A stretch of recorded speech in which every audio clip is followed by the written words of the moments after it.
Bueno, buenas noches, Roel, compañeros. Nosotros somos los estudiantes de la clase de logística y distribución. Y en esta ocasión, bueno, las preguntas que tenemos para ustedes son principalmente enfocadas a ese rubro, a lo que es la logística en las empresas. Y nos gustaría que nos presentara cómo es el proceso logístico dentro de su empresa y pues se presente usted como tal. Hola, buenas noches.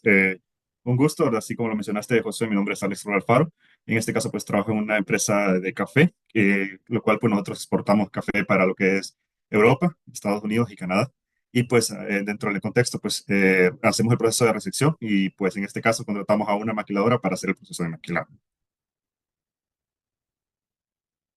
Ok, muchas gracias, Roel. Bueno, entonces continúa nuestra compañera Cintia con la siguiente pregunta. Ok, buenas noches, estimado, un placer saludarlo.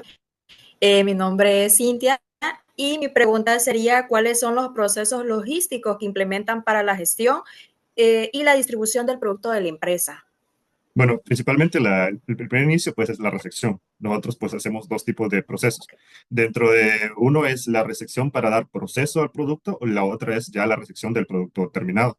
En este caso pues cuando nosotros hacemos recepción, en este caso recibimos café mojado o húmedo, entonces a ese café le damos un proceso mucho más diferente al proceso logístico de un café seco. Es decir, por ejemplo, si yo compro 600 quintales de café a una empresa, entonces solo hago un proceso interno de mover el café desde la empresa, por ejemplo, a una distancia de unos 20 kilómetros. O sea, contrato un equipo ya de camión, en este caso, porque no puedo meter una maquinaria pesada en la zona porque las leyes dentro del municipio no me lo permiten y pues tengo que tener una carga especial o un camión especial para poder trasladar ese café. Luego este café ya, por ejemplo, si ya lo llevo pergamino seco, lo llevo al beneficio, lo registro dentro de un sistema como entrada dentro de mi beneficio y luego le doy salida. En este caso le doy salida para una exportadora. En este caso ellos hacen el proceso de maquilado y todo el proceso logístico de llevar ya el café en oro para el puerto, en este caso para más que todo el puerto de Cortés, para luego ya pues embarcar este producto, trasladarlo a Panamá y de Panamá pues darle salida sea para Estados Unidos o para Europa. Bueno, Muchas muchas gracias, gracias. Alex. Mi siguiente pregunta sería, ¿qué retos se enfrentan en la optimización de rutas y tiempos de entrega del café, considerando diferentes factores como lo es el estado del producto, vías de transporte y la logística de distribución? Porque a veces existen diferentes factores que están fuera de sus manos. Entonces nos gustaría saber más acerca de esto. Bueno, a veces lo que pasa es que hay más problemas a veces en el puerto, cuando nos hay una liberación o existe un embarque que pues no se ha liberado. Y esto a veces pues depende mucho del proceso que se da en el puerto. Otras veces también con la cuestión del producto es, por ejemplo, el procesado, porque a veces pasa que el café, como se exporta en oro, entonces si hay un café que esté pasado de humedad o un café que tenga la humedad alta, entonces si cuando yo pues le doy el proceso de maquilado a ese producto y pues vengo, contrato la empresa que me va a llevar ese producto al puerto y existe un atraso, por ejemplo, por carretera o existe un daño en el vehículo o cuando llega al puerto hay un proceso de retraso dentro del puerto. Entonces, y si ese producto, por ejemplo, lleva una humedad consideradamente alta, por ejemplo, un 13 o un 14, entonces, y si pasa demasiado tiempo ese producto en el puerto, más todo el proceso de envío por ejemplo, a Europa, entonces el producto se me puede dañar.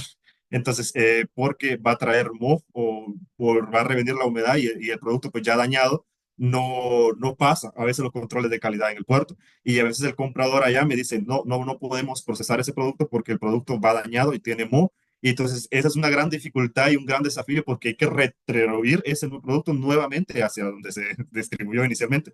Y eso me incrementa a mí los costos, tanto del traslado, porque eso ya iría por costo de mi empresa donde laboro, y pues realmente ese es uno de los principales desafíos, ¿verdad? Que más que todo en los controles portales.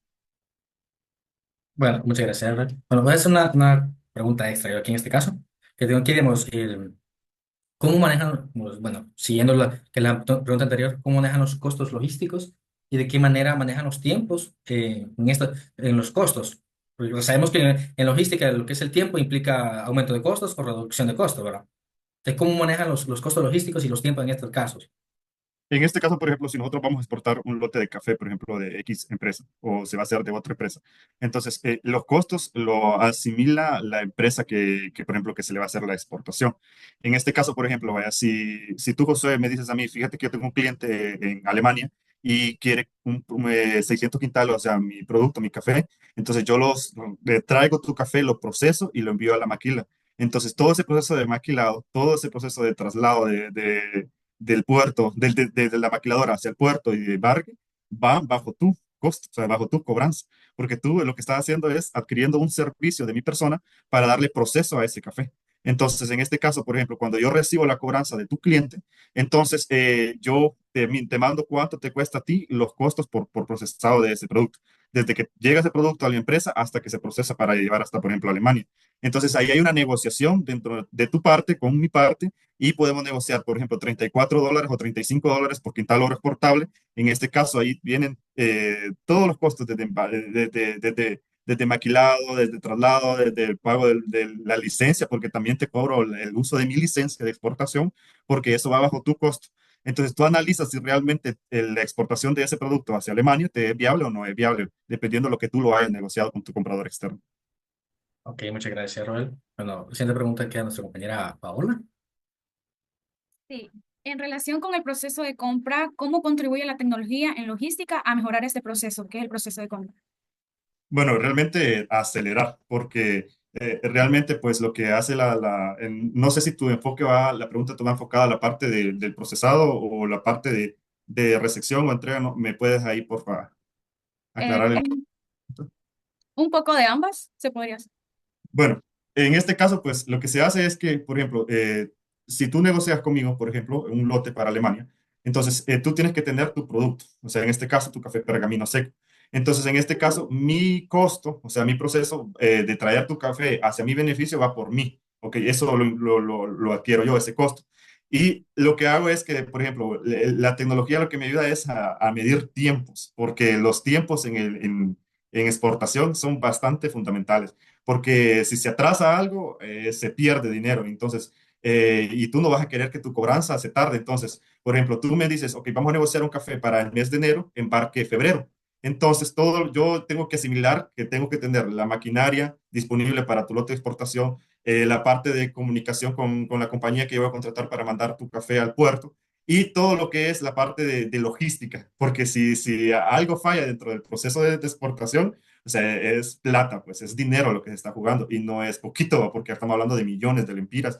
Y realmente los costos, si hay, por ejemplo, si hay un atraso de mi parte o es mi parte, yo asumo los costos en el proceso porque es mi responsabilidad. Pero, por ejemplo, si tú me envías un producto a mí y en el proceso de traslado, pues está muy bien y todo, y al momento, por ejemplo, cuando se va al puerto y, por ejemplo, el comprador quiere que se haga una inspección de tu producto previo, y si tu producto no cumple las calidades de la exigencia del comprador externo, entonces se hace una devolución, pero ese costo va de tu parte, no de mi parte, porque se establece un contrato previo y si tú fallaste, pues es tu responsabilidad, no la mía.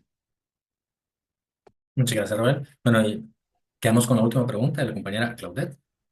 Listo. Buenas noches. ¿Cómo gestionan las devoluciones y reclamos de sus productos? Esta sería la última pregunta. Ok, en esta parte, pues lo primero que se debe de hacer es establecer un contrato. En este caso, donde se cumplen los parámetros de exigencia de tu producto o de mi producto.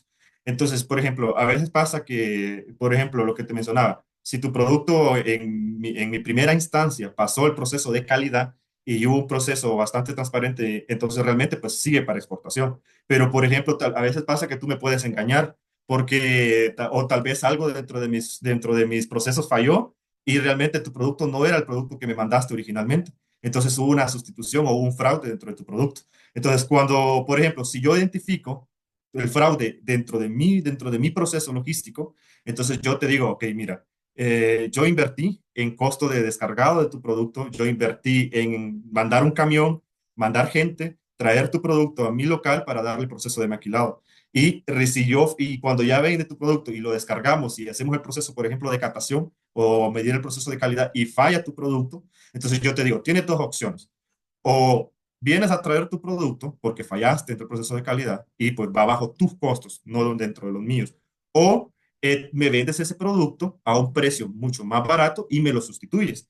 Entonces, a veces pasa que el cliente pues no va a querer que le devolvamos todo el producto porque tiene que incurrir en muchos costos. Entonces, lo que va a hacer es mejor preferir perder y venderlo conmigo más barato. Pero tú también tienes tu responsabilidad de traerme un producto que sí cumpla dentro de los parámetros. Ahora bien, si hay, por ejemplo, un proceso en el proceso logístico dentro de mi proceso portuario, entonces yo asimilo los costos. Y si, por ejemplo, si el producto falló allá, por mi responsabilidad, pues yo asimilo los costos de la devolución. Pero si tu producto, cuando llegó allá, aquí pasó tu proceso de calidad, pero allá el cliente llegó y dijo, ok, lo captó, hizo una muestra de calidad y no le pareció, eso va bajo tu responsabilidad. Entonces, dentro de esto, o sea, lo primordial en logística es hacer contratos. Si no tienes un contrato firmado por ambas partes, vas perdiendo porque, como te digo, esto es de dinero y si pierdes en un proceso, o sea, estás invirtiendo plata. Entonces, o sea, por cada movimiento que tú haces, yo ando alrededor gastando de 40.000 a 60.000 empiras. Entonces, por cada movimiento logístico que yo hago, de mover gente, mover camiones y mover equipo que me lo mueva para el puerto. Entonces, esos costos, pues dependiendo de quién falla en el proceso, pues es quien lo asimila. Muchas Ok, gracias. muchas gracias, Roel. Bien, y bueno, estas han sido nuestras preguntas. Agradecemos su tiempo, su información. Sabemos que de otra manera a veces son datos que no fácilmente se liberan al exterior, pero agradecemos su tiempo y que se haya tomado la molestia de responder a nuestras preguntas. Ok, estamos a la orden ahí. Bueno, muchas gracias. Buenas noches, Roel. Buenas noches.